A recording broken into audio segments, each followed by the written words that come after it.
Israel தேசத்தில் ஒரு காலகட்டத்தில் ரொம்ப பெரிய பஞ்சம் வருது. அப்போ ஒரு குடும்பமே சேர்ந்து மோவாப் தேசத்துக்கு போயிடுறாங்க. அந்த குடும்ப தலைவனோட பேர் வந்துட்டு எலிமலேக்கு, அவனுடைய மனைவி பேர் நகோமி.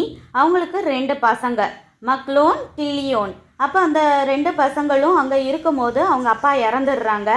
அப்போது அந்த 2 பசங்களுக்கும் அவங்க அம்மா கல்யாணம் பண்ணி வைக்கிறாங்க. அதுவும் அந்த மோவாப் தேசத்தில் இருக்கிற பெண்களையே பார்த்து கல்யாணம் பண்ணி வைக்கிறாங்க. அதில் ஒருத்தி பேர் ஒர்பால், இன்னொருத்தி பேர் ரூத்து. கிட்டத்தட்ட 10 வருஷம் அந்த மோவாப் தேசத்திலேயே குடியிருக்கிறாங்க. ஆனாலும் அந்த 2 பேருக்குமே குழந்தையே பிறக்கலை. அதுக்கடுத்து அந்த 2 பசங்களுமே இறந்துடுறாங்க. நகோமியோட 2 பசங்க மக்லோன், கிலியோன் இறந்து போயிடுறாங்க.